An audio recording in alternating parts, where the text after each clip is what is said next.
So, gender roles and socializing, excuse me, occurring in society is incredibly prevalent. I grew up as a gay kid in the Bible Belt of Memphis, Tennessee, and it was imperative to be seen as a masculine, athletic, butch, aggro man, and I'm not those things. Um, And I just remember there's a lot of these gender expectations. A lot of guys that I dated from Mississippi or from even places worse than like Tennessee, there was a lot of this like self hate. And it came from the fact that they did not fit into the expectation of what being a man was. And, within the gay community, we've tend to adapt to femininity because women were always more receptive to us and were kinder to us. And so we also see a little bit of ourselves in them, and spend more time with them when mothers raising gay children because fathers don't relate to them or they abandon them, etc. And so I tend to, but we have this internalized homophobia where it's like, well, I'm not supposed to be feminine. That's gay.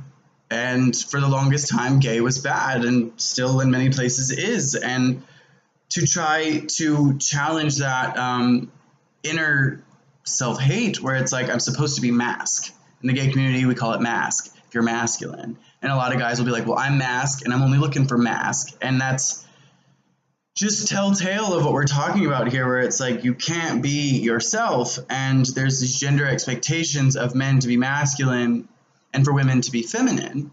And especially with like we saw with the way that it's marketed, they're marketing towards women compared to how you're marketed towards men, where feminine or women are meant to be seen as objects or prizes or, something to achieve conquests. And they're marketed as such. To appeal to a woman, you have to appeal to her sexuality or her femininity or to her beauty or to the way that she'll be perceived by somebody else, the way that other people will consume her visually, aesthetically, etc. Whereas a man, it's more of like, well, you're in power anyway, and this is what people in power do. This is what powerful men do. We drink beer, we talk bad about women, we have expectations of other men to act like this, and if they don't, we categorize them with women.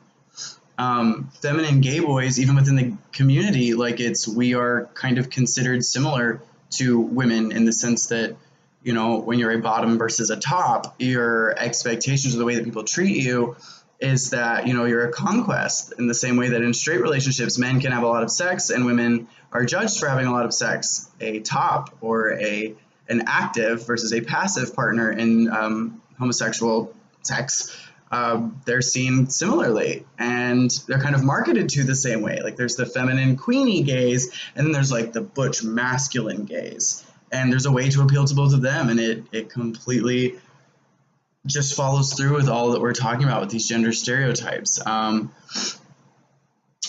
with that, talking about the psychological gender differences, with my trans friends and things like that, it's even harder for them because there's a perception of who they are from people who don't really understand that. And then there's obviously their self-identified perception. So they don't fit into this idea that they're not really men anymore. They don't believe that. They're not men. They are women.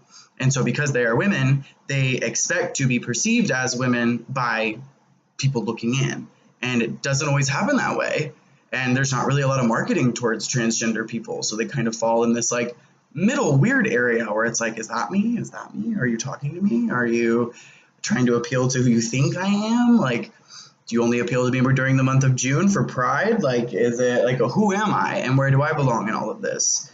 I know it's some of rambling. I've been rambling a little bit. I apologize, but it's very prevalent in America, especially. We love to tell women where they belong, and we love to tell men how to keep their power.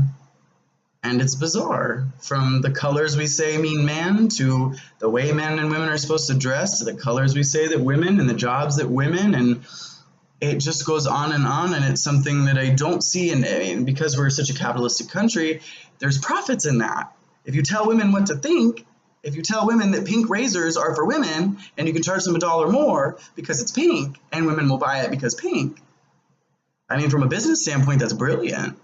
the psychological, effect you have on people just having a pink razor and charging them $1 more, brilliant. For society, not so much.